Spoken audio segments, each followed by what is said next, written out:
हाँ जी students, the next topic that we are going to discuss is resonance effect.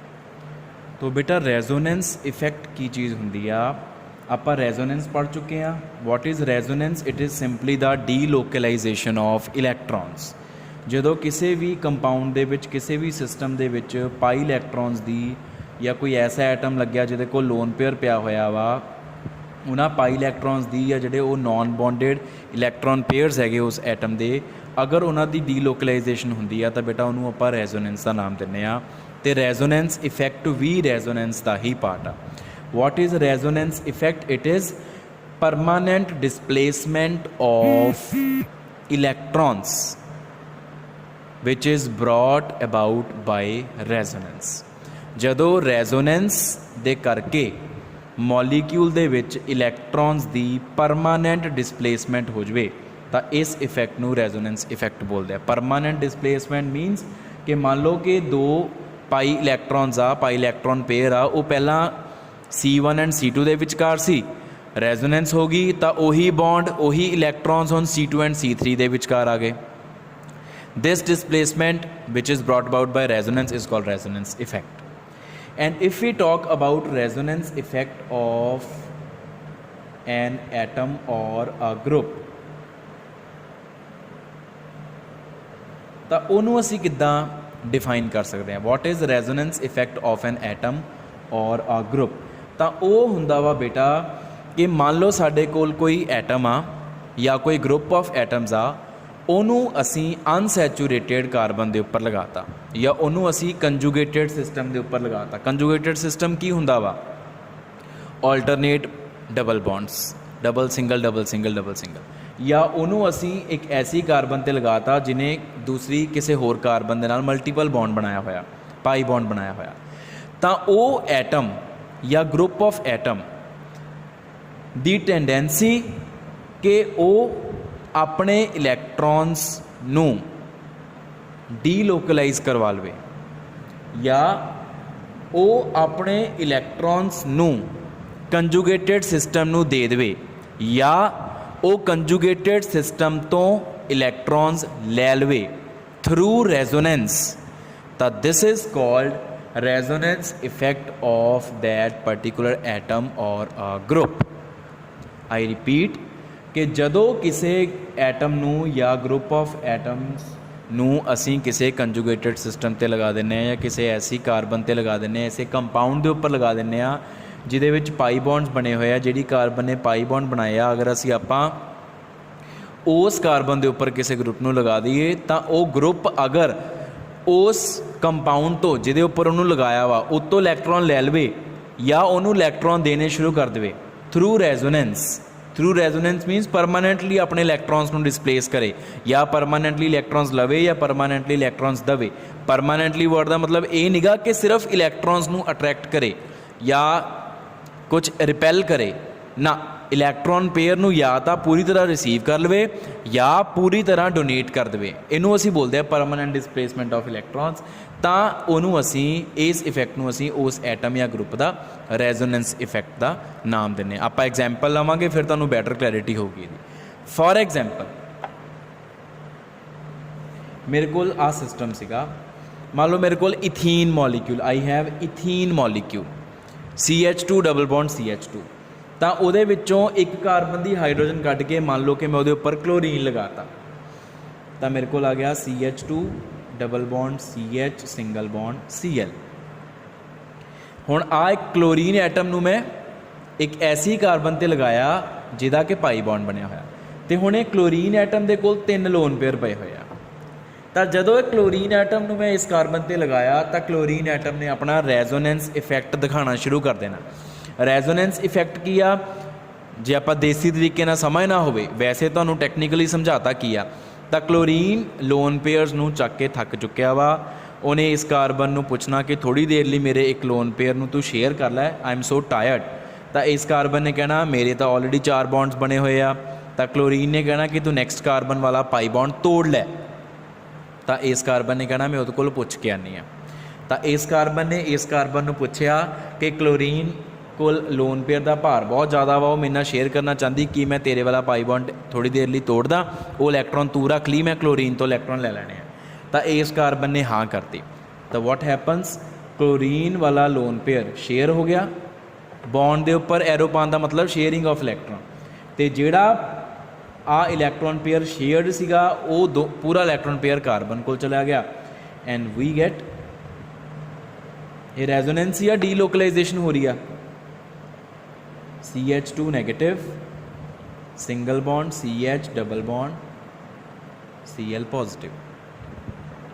हुण ये resonance uh delocalisation of इलैक्ट्रॉन्स आ, लेकिन chlorine दे वास्ते ये रेजोनेंस इफैक्ट आ।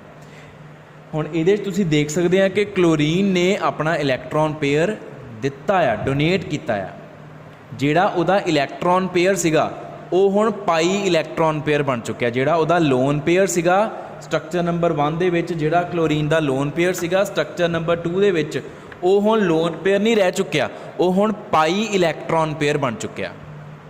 इहदा मतलब कि उन्हें क्लोरीन ने अपने आप को कंजुगेशन का पार्ट बना लिया, अपने इलैक्ट्रॉन्स को कंजुगेशन का पार्ट बना लिया। एंड क्योंकि electrons are given by chlorine, this is called plus R effect of chlorine. Resonance effect में असीं आर इफेक्ट बोलते हैं। So this is plus R effect of chlorine. Plus minus donation of इलैक्ट्रॉन्स।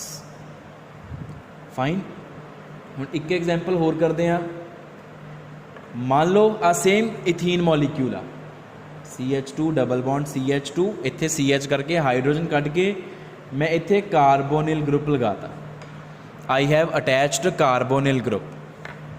तो carbonyl group जदों लगदा ना बेटा, तो उदों की हुंदा वा, देखो हुण सोचना किद्दां आ ऑक्सीजन इलैक्ट्रोनैगेटिव आ, उन्हें कार्बन दे नाल जिहड़ा बॉन्ड बनाया होया वो इलैक्ट्रॉन डेंसिटी अपने वाल खिंची आ। कार्बन इज़ इलैक्ट्रॉन डेफिशिएंट, वो इलैक्ट्रोफिलिक हो चुकी है, इस कार्बन ते पार्शियल पॉजिटिव चार्ज आ चुका वा।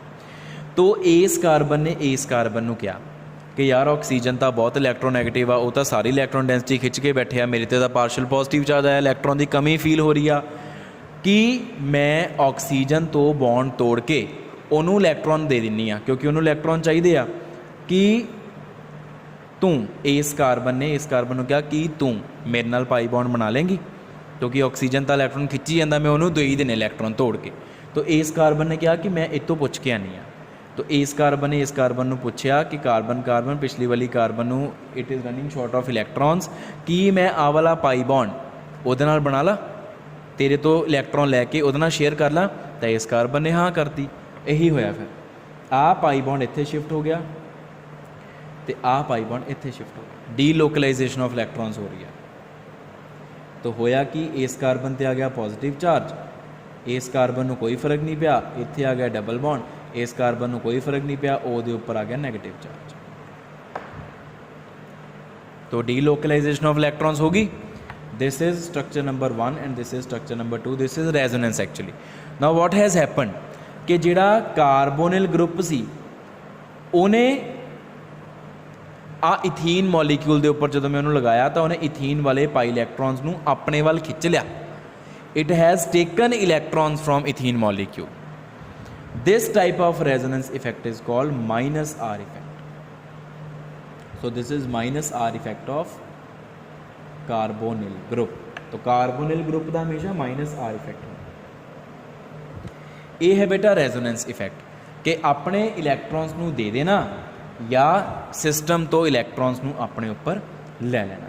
हुण इहदियां होर भी बहुत सारे एग्जाम्पल्स हैं, तुहाडी बुक ते लिखियां होईयां आ। एग्जाम्पल तुहानूं मैं सॉल्व करके दिखाती कि रेजोनेंस इफेक्ट कहते किनूं आ सी।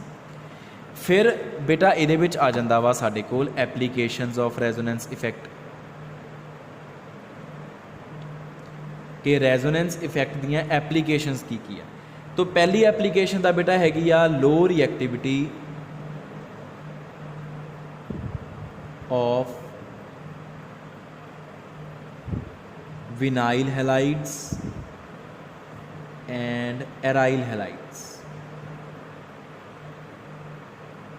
आ विनाइल हैलाइड है जो मैं पहला लिखा सी ना, this is vinyl halide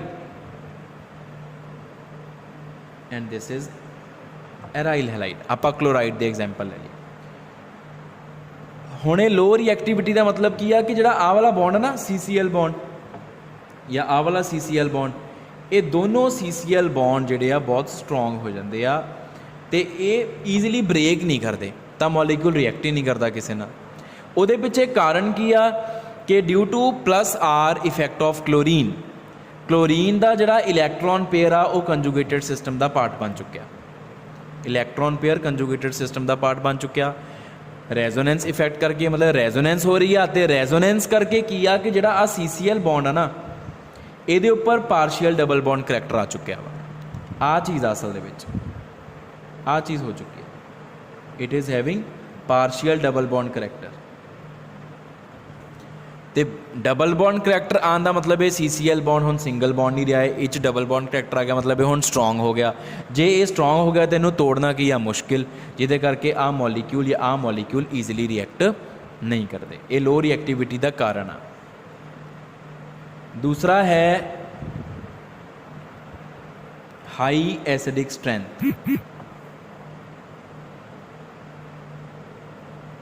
of carboxylic acids.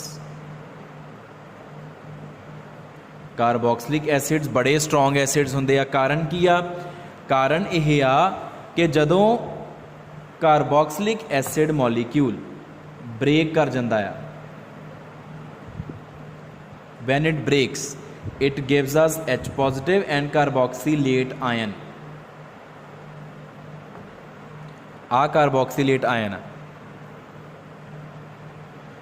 तो ये जिहड़ा आ कार्बोनिल ग्रुप आ, दिस कार्बोनिल ग्रुप, क्योंकि इहदा -R इफैक्ट हुंदा वा, ते -R इफैक्ट होने करके ये की करता वा, आ ऑक्सीजन तो इलैक्ट्रॉन्स ले लैंदा थ्रू रेजोनेंस।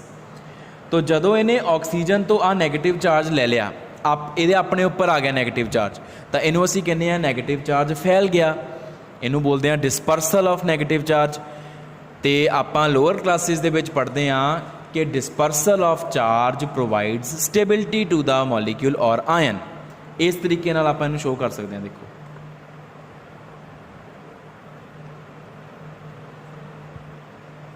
कि आ दो इलैक्ट्रॉन्स इत्थे शेयर हो गए, पाई बॉन्ड वाले इलैक्ट्रॉन ओ कोल चले गए, तो साडे कोल आ चीज़ बन गई।